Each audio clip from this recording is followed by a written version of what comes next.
Oigan, pues qué gusto estar acá con todos ustedes. La verdad es que muy emocionado. Vamos a hablar de un tema que pues está en tendencia, como bien mencionaban. Lo interesante de esto, ¿no? O sea, ahorita venía para acá, para el evento, el tráfico está muy pesado, pero bueno, las cosas que se vienen con Trump todavía están mucho más pesadas, ¿no? Definitivamente. Entonces, lo que estaremos analizando el día de hoy es el impacto que puede llegar a tener, pues básicamente las decisiones de Trump 2.0. Arranquemos con esto. Algo muy interesante, lo vi en X el otro día, o Twitter, como le quieran decir, pero el otro día vi que Trump, o que pusieron que Trump ya sabía dónde se encontraban las luces de la Casa Blanca, ¿no? Bueno, dónde estaba el switch para prender las luces de la Casa Blanca. Me llamó mucho la atención porque básicamente lo que nos quiere decir esta frase, ¿no? Esta analogía, es que Trump ahora sí viene con todo. Trump ya sabe cómo funciona todo el sistema de gobierno de Estados Unidos. No por nada entró Elon Musk a este departamento que se llama DOGE, ¿no?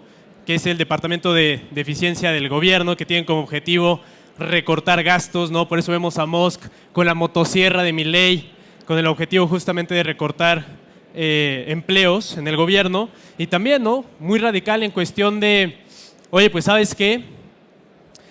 Si no me dices por correo, esto fue el domingo, si no me dices por correo qué fue lo que hiciste en la semana, qué trabajaste, técnicamente estás despedido.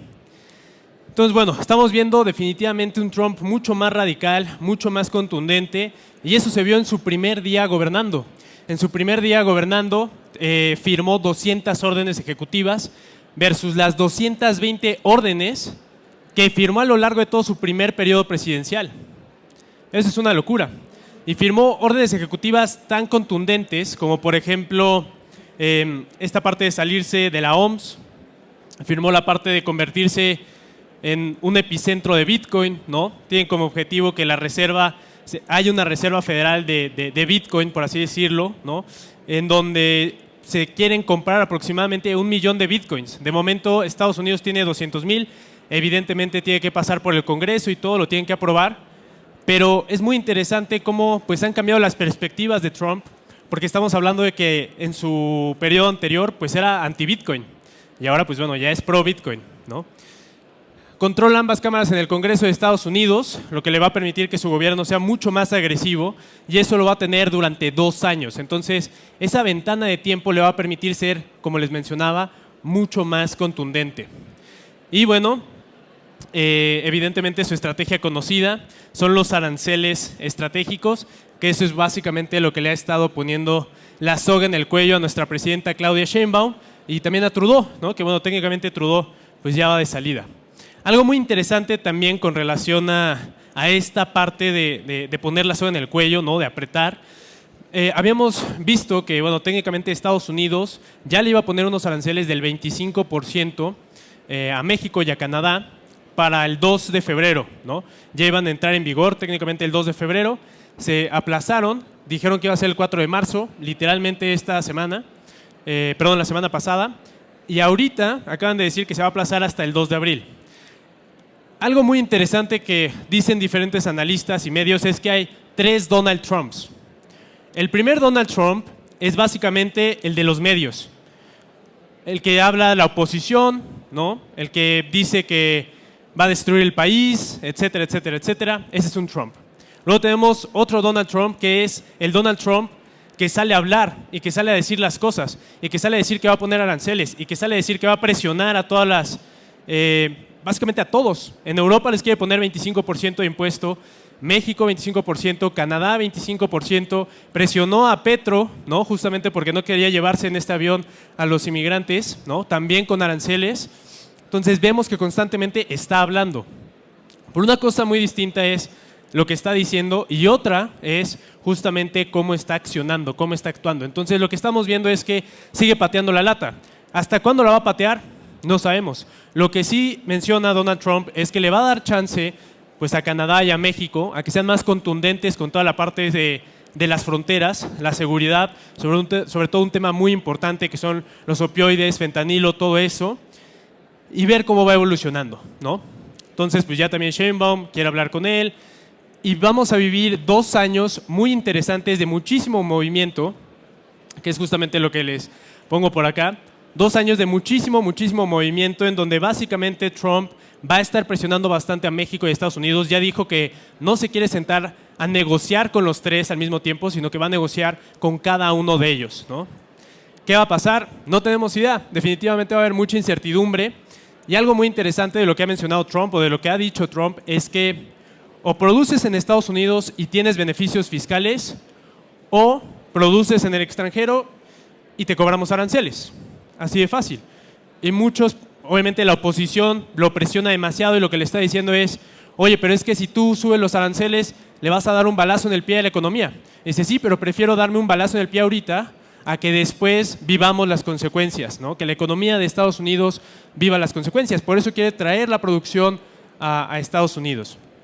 Y algo muy interesante con relación a esta parte de darse ese balazo que menciona Trump, es que técnicamente, o sea, él no está en contra, por ejemplo, de la inversión de China. Él no está en contra de que venga China a invertir, por ejemplo, y ponga fábricas, pero en Estados Unidos, ¿no? Él está en contra de que lleguen a México. Entonces, lo interesante acá es que México le está compitiendo a Estados Unidos para poder recibir esa inversión extranjera directa. Entonces, bueno, como les comentaba, viene la revisión acelerada del TEMEC con temas clave como la migración, la crisis del fentanilo y fin de negociaciones trilaterales.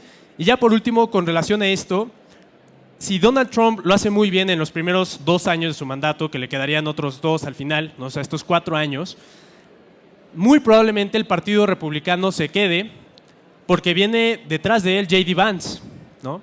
J.D. Vance, su vicepresidente, es muy, muy pro a todo lo que está pasando con Donald Trump, toda la ideología que trae. Y si eso llega a suceder, pues estamos hablando que van a ser 12 años de mucha, mucha turbulencia para México. Eso va a generar y va a ocasionar definitivamente terremotos financieros. Y aquí les pongo un dato muy interesante, porque dije, bueno, pues vamos a comprobar si realmente fue más volátil, ¿no? Que básicamente es que hubo más movimiento de precios, más volátil el periodo donde estuvo Trump que el de Biden, porque pues mencionan que es como un terremoto financiero. Pues bueno, nos pusimos a hacer el análisis en Bullground y la volatilidad anual promedio de Trump durante esos primeros 4 años fue del 17.30% en el S&P 500, mientras que la de Biden fue del 15.30%. Pero algo interesante, independientemente de que hubo más, se podría decir, incertidumbre con Trump, es que el S&P 500 generó un mayor rendimiento en esos 4 años que lo que generó con Biden. Independientemente de que hubo una crisis de COVID, independientemente pues, de toda esta inestabilidad, también a Biden le tocaron momentos complicados, como una inflación muy elevada y también la guerra de Rusia y Ucrania.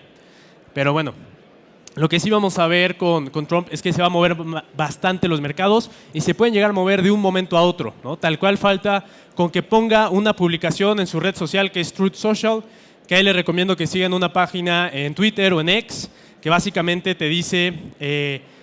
retuitea o pone otra vez todo lo que está poniendo Donald Trump ahí en su red social, ¿no? Entonces es una muy buena forma de estar siempre enterado pues, de las noticias más relevantes. Y aquí hay un punto muy interesante con relación a la volatilidad. La volatilidad definitivamente no es algo similar a riesgo. La volatilidad va a presentar muchísimas oportunidades de inversión. Simplemente nos podemos dar cuenta con Nvidia. Nvidia, por ejemplo, ha estado cayendo últimamente de manera importante. ¿Por qué? Porque salió esto de DeepSeek, de esta plataforma de Large Language Model, ¿no? Que es más barata, que es de open source y obviamente eso genera pues, cuestiones de, bueno, o sea, realmente cuánta capacidad se necesita para poder generar inteligencia artificial. Todo eso va a estar generando cierta inestabilidad y ni nos podemos imaginar lo que podría llegar a pasar, por ejemplo, en 2027, que en 2027 es cuando China mencionó a Taiwán básicamente que querían pues, anexarlo, o sea, que querían que otra vez regresaran por las buenas a China, ¿no? Hay que recordar que Taiwán produce el 80%, más del 80% de los chips en el mundo. Y obviamente Estados Unidos no va a permitir que Taiwán regrese a China. Y en esos 4 años va a pasar eso, bueno, vamos a ver qué es lo que va a hacer China con relación a eso. Y vamos a ver cómo se defiende Trump y cómo acciona, ¿no? Cómo reacciona. Muy probablemente vamos a ver pues, otra guerra comercial entre ellos, vamos a ver aranceles y vamos a ver cómo eso pues, de cierta manera tiene un impacto dentro de los mercados financieros, ¿no? Pero lo que sí es que en ese periodo, en estos 4 años, lo que no hay ninguna duda es que va a haber movimientos muy bruscos y movimientos muy claros, ¿no? Por ejemplo, sale una noticia negativa con relación a Nvidia, es muy probable que por lo inestable que está el mercado, la reacción sea todavía mucho más brusca. Ni se diga de Bitcoin y ni se diga el tipo de cambio. Y es justamente, aquí la gráfica que les pongo, esto fue básicamente la subida que tuvo el peso mexicano contra el dólar cuando se anunció el tema de los aranceles en febrero, ¿no? Entonces estábamos en $20 como con 50 centavos, subió hasta 21 con 38, por ahí aproximadamente, entonces fue una subida muy importante. Pero ¿en dónde estaba la oportunidad? Pues bueno, la oportunidad podría haber sido justamente después cuando Trump anunció que ya todo iba a estar tranquilo, que iban a posponer toda esta parte de los aranceles, ¿no? Y evidentemente, si tú tienes una buena plataforma y sabes cómo accionar en este tipo de oportunidades, los movimientos van a estar mucho más marcados dentro de cada uno de los activos financieros. Y lo mismo pasa con Bitcoin. Con Bitcoin aquí, que ahorita también ha estado cayendo durísimo. Alguien de aquí levante la mano, ¿quién sabe por qué está cayendo Bitcoin? Anímense, no sean penosos. Bueno, pues les traigo una noticia interesante entonces. Hubo un hackeo masivo a Bybit, en donde hackearon y robaron más de 400,000 Ethereums, que es aproximadamente $1,500 millones. Y se rumora que fueron hackers de Corea del Norte, ¿no? Entonces, quién sabe. Pero todo esto empieza a ser muy interesante de lo brusco y los movimientos que van a tener básicamente todos los mercados financieros, y que si nosotros entendemos cómo todo eso puede llegar a generar movimientos importantes, vamos a poder aprovecharlos, ¿no? Pero básicamente esta gráfica fue justamente cuando Trump anunció lo de los aranceles. Bitcoin había estado cayendo más o menos ahí como un 5%, cayó del 95 a 90,000. Y luego de 90,000 fue a buscar otra vez los $100 y pico mil, ¿no? Entonces estamos hablando que fue aproximadamente un rendimiento de un 10%. En conclusión, y lo que quiero que se queden con esta presentación es que va a haber muchísimo ruido, definitivamente, va a haber mucho ruido con relación a los mercados financieros, va a haber mucha inestabilidad, ya les mencioné a los 3 Donald Trumps, pero definitivamente si ustedes tienen acceso a una buena plataforma, por ejemplo como FP Markets, en donde van a poder aprovechar más de 10,000 activos financieros, en donde van a poder negociar sobre todo algo muy interesante dentro de TradingView, porque es una de las bondades dentro de FP Markets, que ustedes pueden negociar en TradingView, que es una plataforma bastante amigable, bastante accesible, casi todo el mundo ya la sabe utilizar.